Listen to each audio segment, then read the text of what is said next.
Welcome to the Ideas on Stage podcast, your regular insight into leadership communication.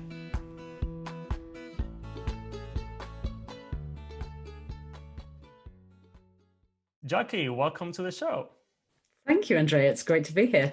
Great. And now with you, Jackie, I want to talk about your subject, your area of expertise, which is inclusion and diversity, particularly because I'm a presentation coach. I'm really interested in understanding from you how that applies to our communication and the way we communicate our ideas.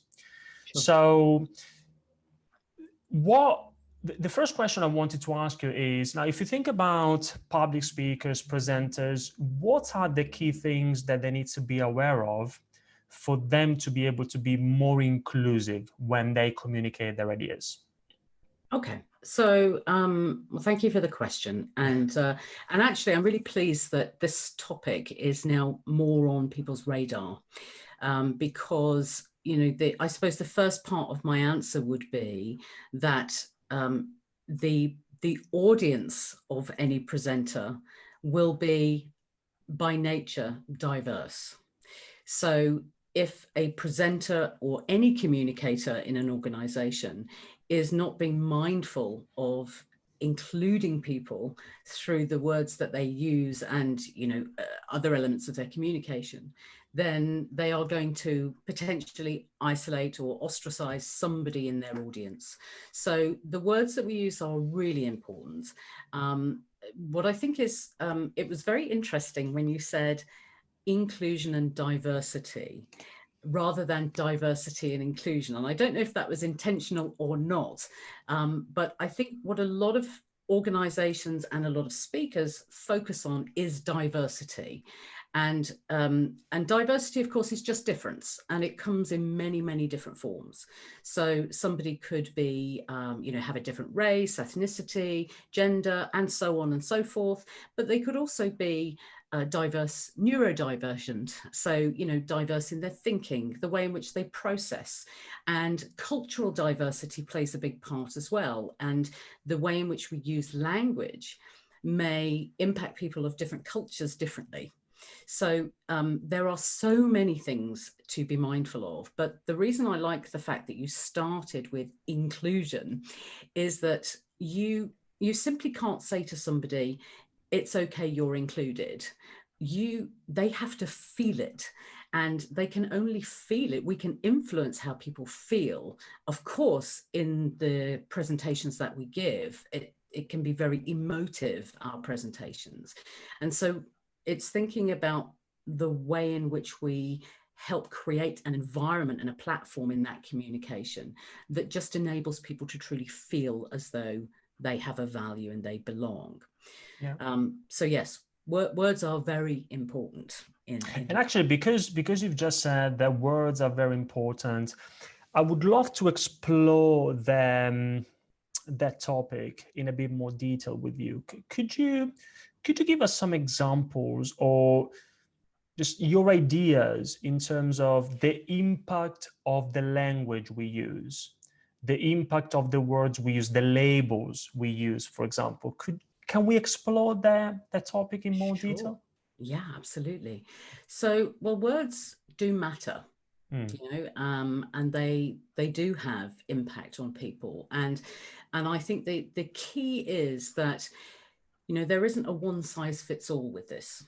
And, you may have somebody, for example, that would use the term disability. And that might upset one person, and it might feel inclusive for another. So the key is really to be mindful of trying your best through understanding, through engaging with different people in society, to really get a sense of the preferred terms. So other people might say differently abled, which is a really nice way of putting it. But again, there will be people that are differently abled that would say, well, disabilities works for me. Another example, of course, when we think about race and we're describing people with different race, some people say black, some people say person of color, some people say colored, and none of those are wrong. They are just different and will be received by different people differently. So the point being is, when I engage with people in South Africa, for instance, the go-to term there is coloured, and yet in the UK, coloured is a very outdated and in some ways, for some people, offensive term for somebody of a different race.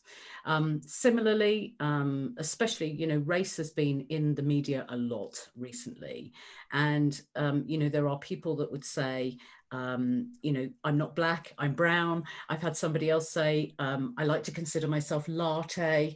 That's just personal preference. So I think really when we are delivering communication, if we are not absolutely certain of the labels that are required or preferred by people in the audience, then we either minimize the use of, or we use a combination of. Right. Does that make sense? To try and appeal to everybody. Because, yes, I mean, what any presenter doesn't want to do, of course, is to unintentionally offend or isolate people in their audience. That's very useful, Jackie. And also, it makes me think about one very important thing when we communicate, which is something that you mentioned at the beginning. You mentioned the audience, and of course the first step is for us to understand our audience as much as possible. We always tell our clients and our audience that if you think about when you give a presentation, often we think that it's our presentation. But actually, it's not. It's their presentation. It's always the audience's presentation. Always. And I think that's very much connected to what you've just said, also in the words and in the language that we use. Yeah. And also, Jackie, are there, say, for example, that this is a topic which is a bit new to somebody, could be a business leader, a business professional, an entrepreneur, and they find it interesting. They say, well, actually, I haven't thought about it so far, but I do need to make some steps, even small steps, for me to be able to be more inclusive in my communication. What would you say? What advice would you give?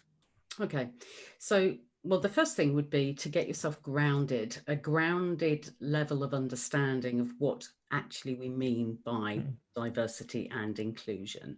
That would be a first step, because I think, the more, and often, of course, presenters are educators, so the more we can educate ourselves in the first instance is going to be helpful. The second thing would be, of course, storytelling, which is very, very powerful when we deliver presentations.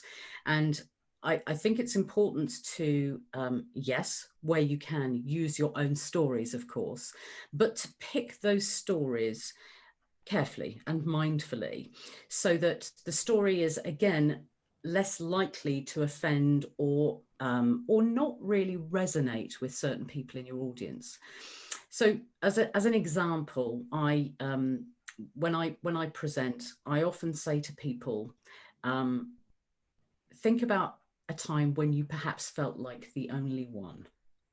And I give them a few examples. I say it might be that you were the only person of your gender or your color in a room, but it also might be that you were the only person with glasses, or you were the person that was a little bit overweight, or whatever. So I give lots of different examples so that there's more likelihood that example will resonate with more people in the audience. And I sometimes have people stand, actually. I say, everybody stand and sit down only if you've never felt like the only one. And then I give a list of examples. And every time I've done it, Nobody sits down. And so what it highlights is that somebody's differences may not be the same as my differences, but everybody knows how it feels to be different, right?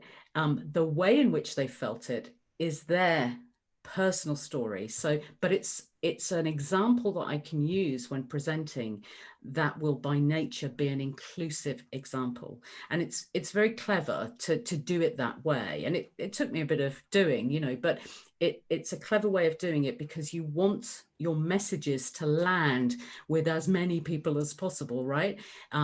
If you've got half your audience that go, well, it didn't really resonate with me, then they're not going to see what the benefits are of taking action on the back of your communication or your presentation. So, yeah. No, so you go ahead. I didn't want to cut you off, Jackie. That's all right. Yeah. So that would be my advice, really, is to pick your stories carefully, and if in doubt, give a whole host of examples. That's great because, yeah, you're absolutely. We all know that storytelling is super, super important if we want to communicate our ideas effectively in a presentation, but in general in communication.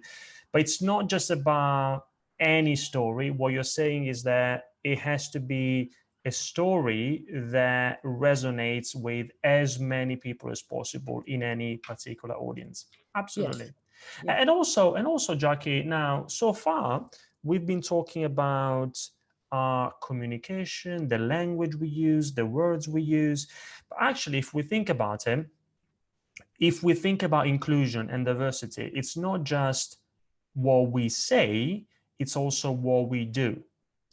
So as a business leader, again, what advice would you give a business leader, a business professional, in terms of what they can do perhaps differently to embrace inclusion and diversity?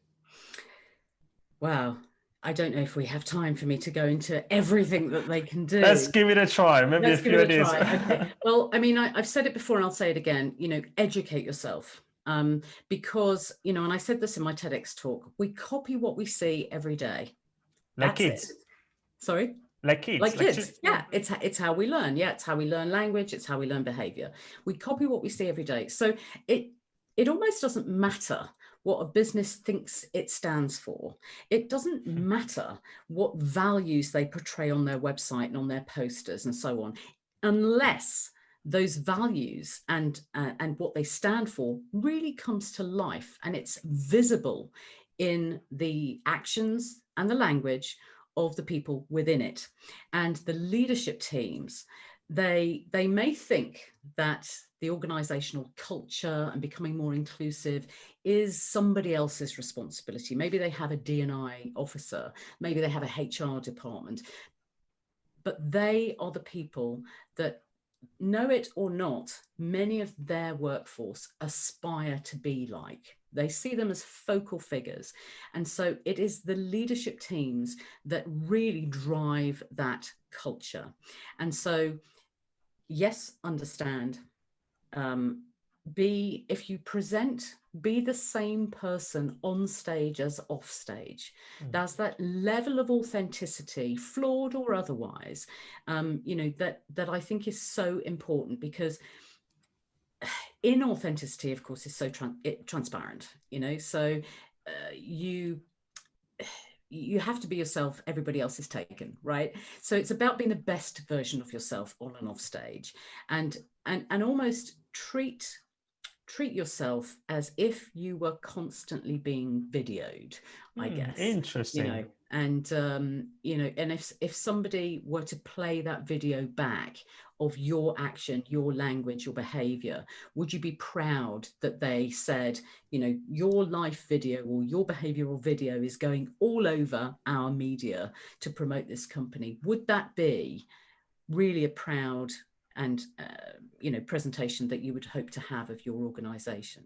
Yeah. I think maybe one other thing I would say is and it's not really about presenting, but it is about inclusion and diversity, but think about the consequence of getting this wrong. There are many reports about the pounds and pence, the dollars and cents, or the euros that discrimination and a lack of inclusion costs businesses, and it goes into the millions. If you go into the States, it goes into the trillions, and and these are real figures that, you know, you've only got to Google and you'll see it. And these are figures that come as a result of either lawsuits and, you know, actual discrimination, victimization, or harassment cases. But they're also the unseen, so the less obvious cost when organizations have a high turnover of staff and then they have to reinvest to get good people. Those attraction campaigns, it's the lack of engagement that they have with their workforce that could be causing a lack of productivity and a lack of collaboration and innovation. So there's so many, perhaps on the surface, intangible things that are consequences often of not having a fully inclusive environment where people, again, feel as though they belong. And I think the stats are something like, and then I'll be quiet, but I think the stats are something like 80% of business leaders think they have an inclusive company. But those stats are reversed when you ask the employees, right? So in other words, you know, it's 80% of the employees that don't think the organization is particularly inclusive. So where is that disconnect? It isn't going away. Humanity isn't going away. And we know that, as you said, our presentations are about the audience, and the way in which we lead business should be about our people. Yeah, absolutely. And you said that there are maybe some intangible, that could be seen as intangible things that we can do, we can say, but the consequences and the impact is very tangible. Right. And do you have, if you don't, it's not a problem at all. But I'm just thinking now, can you think of anybody or any company, either a business leader or a company, who you think is doing a great job when it comes to inclusion and diversity? Do you have anything in mind? There's some great examples, you know, that I can offer. I mean, there's a whole list as well. So if anybody in your audience wants to seek out lots and lots of great examples of this, then my advice would be to take a look at, just Google inclusive companies. Because there's a whole set of awards that are given, and people like Touchstone Housing, Sky, you know, there's some really big names that are doing things well. And so there's a whole host of different case studies. But what I would say is that there are some key things that these organizations do, and that is that they have a genuine commitment to this, and not as a one-time kind of, let's do a little bit of unconscious bias training and it'll be fine. But actually there's an ongoing journey where it's almost like inclusion, diversity, it's not an intervention. It is a part of the organizational culture, which goes back, I suppose, to my earlier point. So they're doing things like making sure that they have clear visions for their organizational diversity and inclusion. So their policies are in place, but they have also ways that they are ensuring those policies come to life in their actions day to day. They will be engaging with various different people within their organization, and some of them outside of their organization, to really it goes back to this understanding piece again, you know, this deep level of understanding from so many different people in society. They will be looking at the way they recruit people, looking at the way they serve their customers, and of course their internal stakeholders as well. So, there's just, I mean, it does go on and on and on. So that's just a handful. And, you know, they have very stringent recruitment practices. That means that they are mitigating bias as much as possible. And they are just open-minded.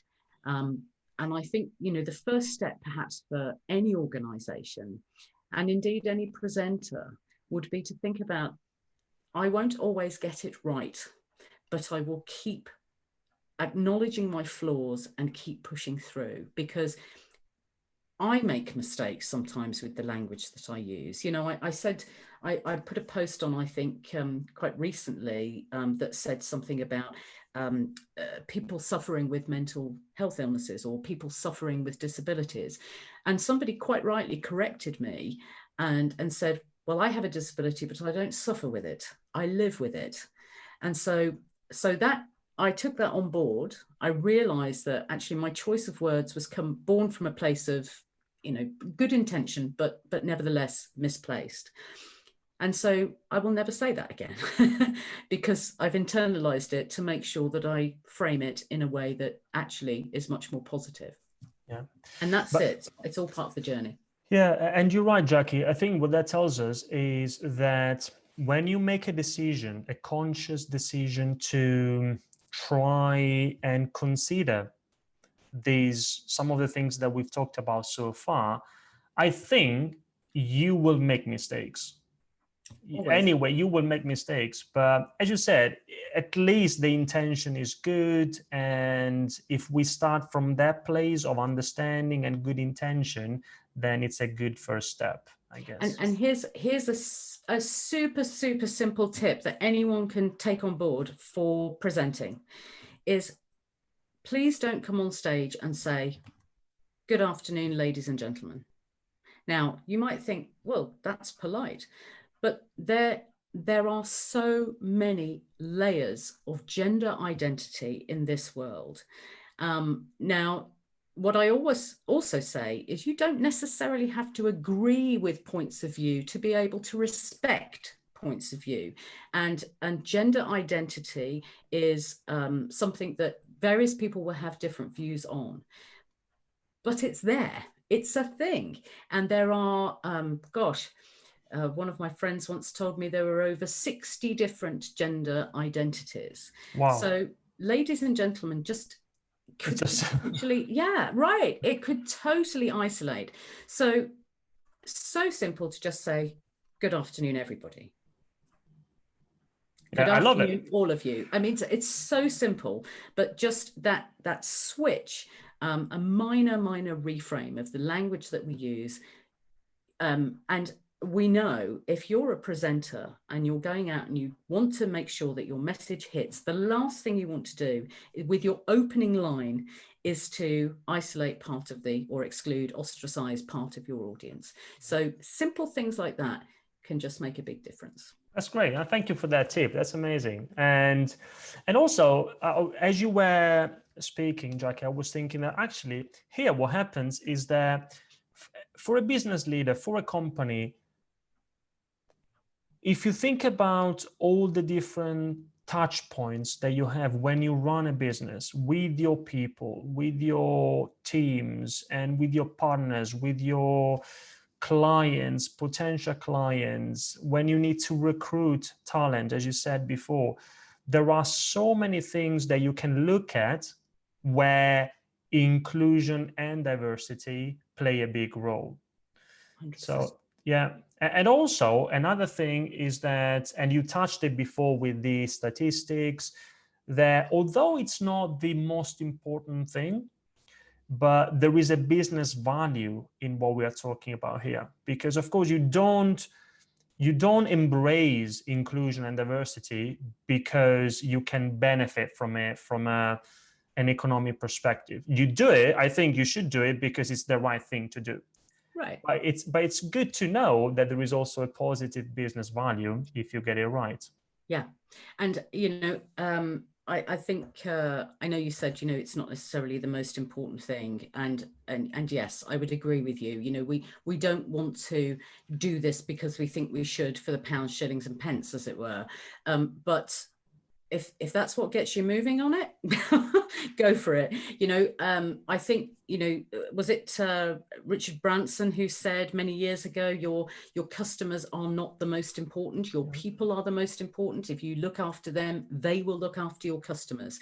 And you know, I would stand by that. You know, I believe that there is nothing more important in this life than humanity. And, you know, and I believe that there's nothing more important in a business than the people within it, because they will make or break the bottom line, right? So I do think that, and yes, I'm very passionate about it, but I've also spent 15 years in the recruitment sector before I moved into learning and development and professional speaking. So, you know, I sort of know firsthand how the recruitment process, as just one element, is such a vital part of business success. You know, you recruit the wrong people, problems. You recruit the right people, and this is a bigger mistake. You recruit the right people and manage them badly. That is probably the biggest mistake. And you know, I know we're going a little off piste, but briefly to say, you know, so often people think, oh, they were a bad hire, but rather than look within and think, well, actually, what if they were a good hire, but we were at fault in the way in which we created an environment where they could thrive, not just professionally, but personally and authentically. Yeah. No, and we're not going off topic. I like, of course, because I'm a presentation coach, I'm interested in how everything applies to communication. But I'm very, as you said before, I'm very open-minded, and I like to explore topics from different angles. So no problem at all. And also, because you said, Jackie, I'm also a professional speaker, which is great. It's very much aligned with what we talk about here in this podcast. And so I also know that you gave a TEDx talk, which is amazing. I highly recommend it to everybody. Correct me if I'm wrong, if I remember the title well, The Exclusive Nature of Inclusion, right? Correct. Yeah. Great presentation, great talk. So you can find it, Jackie Hendy, TEDx talk on YouTube. Now, you also told me in preparation for this chat that you had 4 weeks or even less than that between the time you accepted the offer and the actual talk. So I would love to understand a little bit more about that journey, those 4 weeks. How did you go about making sure that you were ready to deliver that talk at that level in less than 4 weeks? Yeah. And you're quite right. Yes, it is the exclusive nature of inclusion, and it was the craziest 4 weeks ever.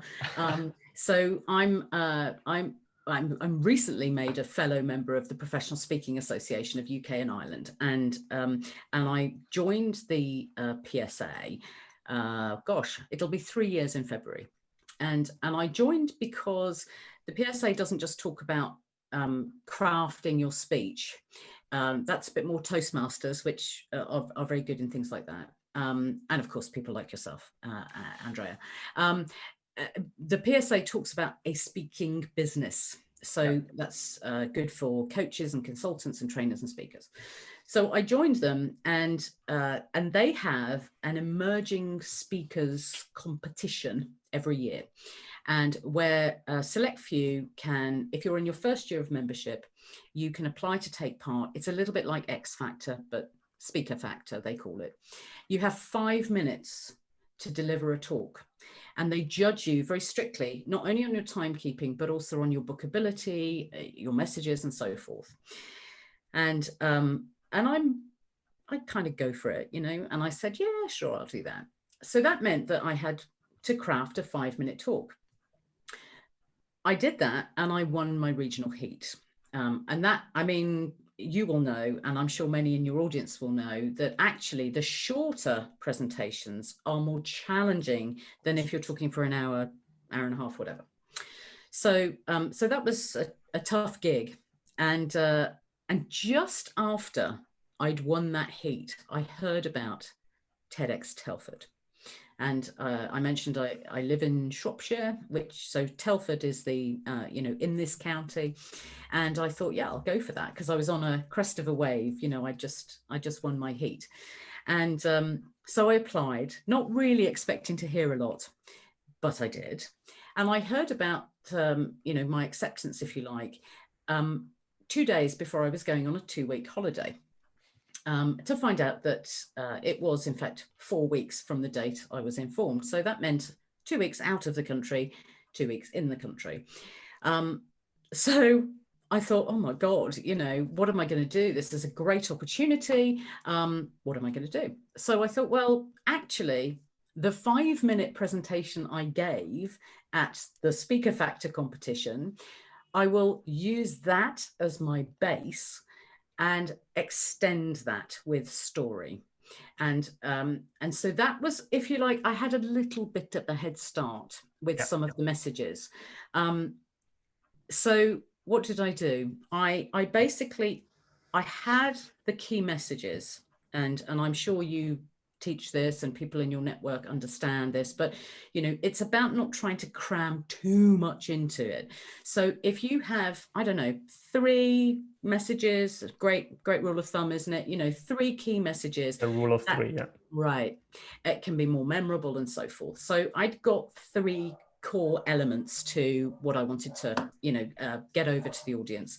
And so it was just really about finding story that enabled those messages to really resonate. And I found a couple of jokes in there and so on, but again, humor, got to be very mindful of humor and the fact that it again could ostracize people in the audience. So I tend to find, if in doubt, use a bit of self-deprecation, right? Yeah. So I spoke a little bit about, well, people have to watch it, I won't say, but there was a couple of jokes in there because what I wanted to ensure was that it's quite a challenging journey, and I didn't want people to leave thinking, gosh. So I needed to give them permission to laugh. I needed to enable the mood to come back up. So I took them on a really emotional journey as much as anything else. So once I'd got those stories in place, it was then, you could say the 3 Ps, but maybe you could say the 5 Ps: practice, practice, practice, practice, and practice.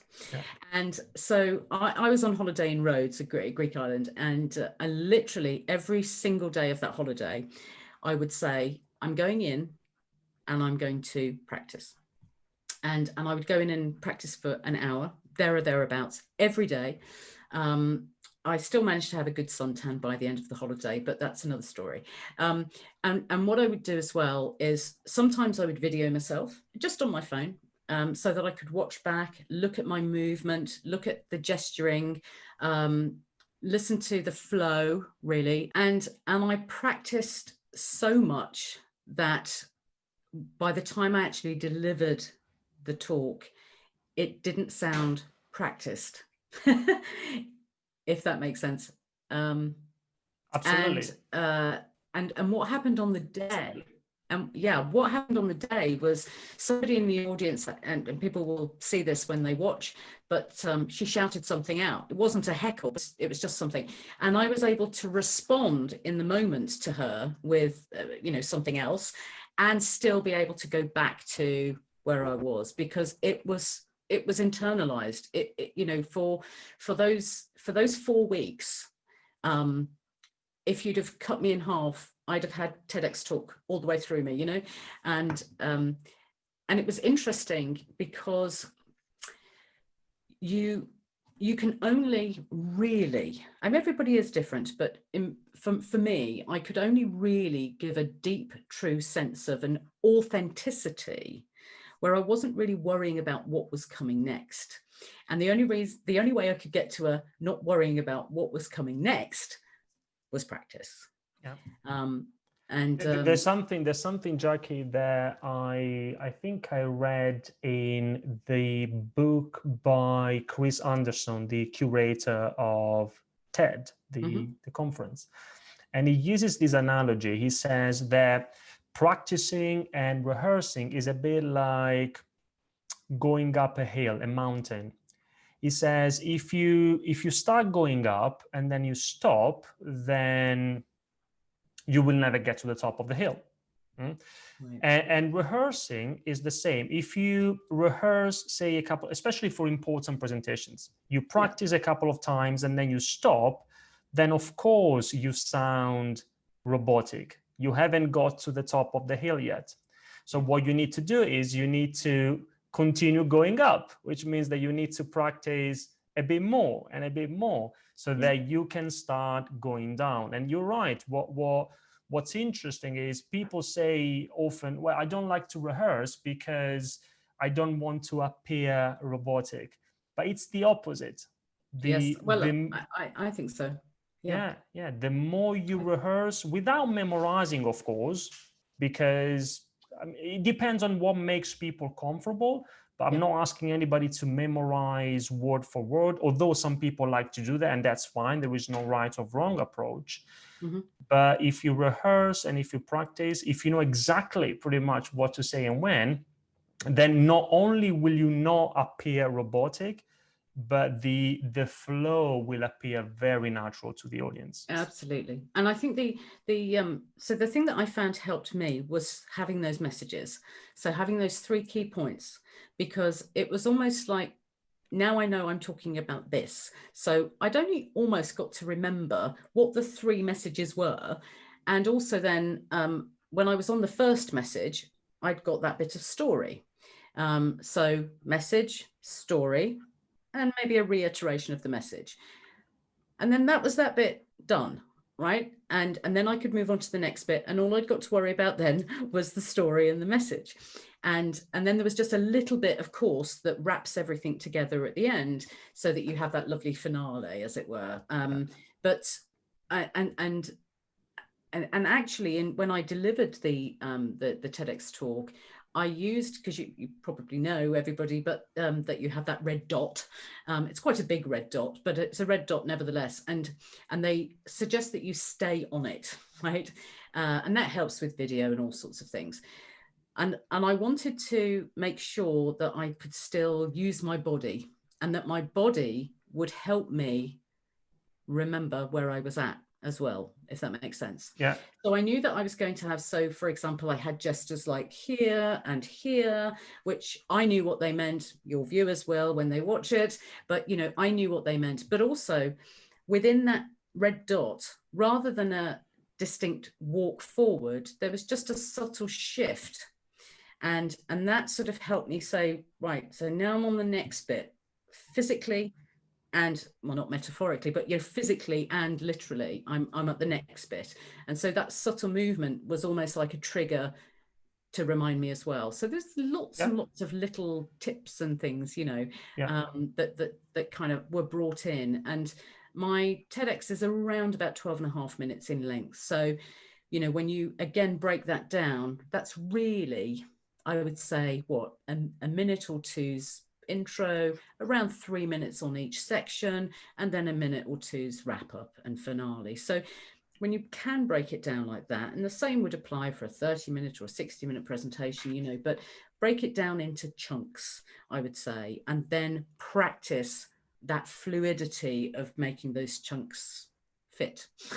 Yeah. And a couple of things there. So the subtle movement that you were talking about helped you, but it also helped the audience follow you and be with you.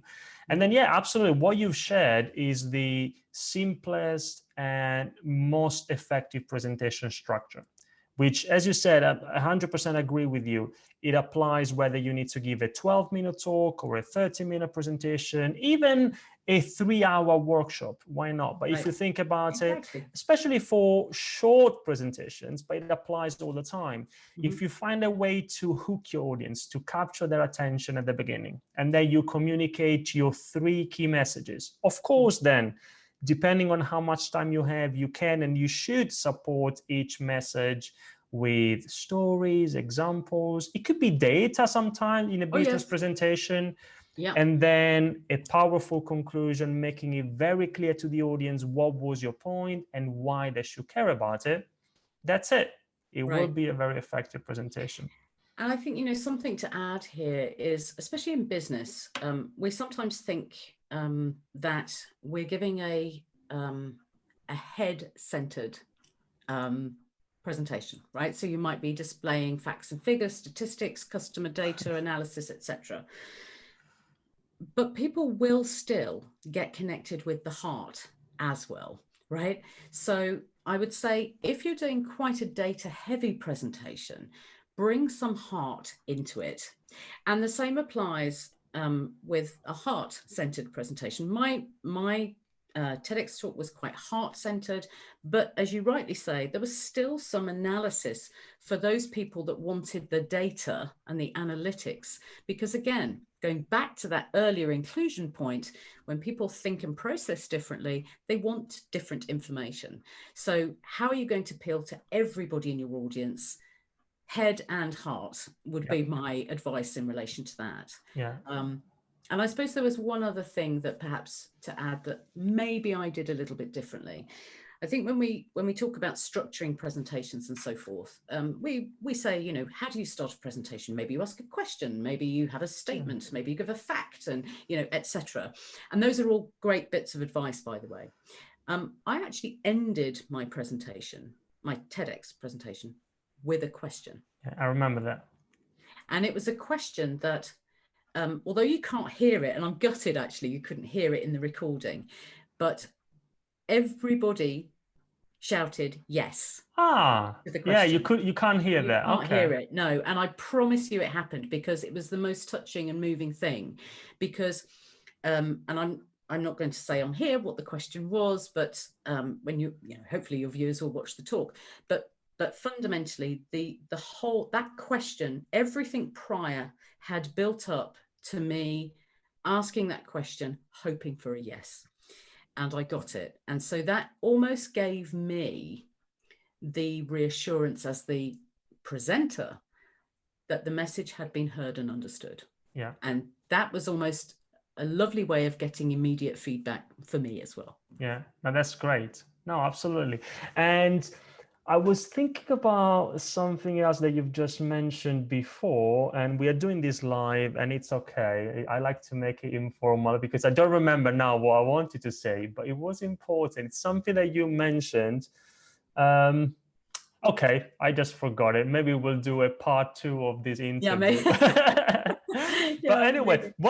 One thing I wanted to ask you, Jackie, is, again, if you think about inclusion, diversity, everything we've talked about today, it doesn't have to be necessarily linked to communication, although if it is, even better.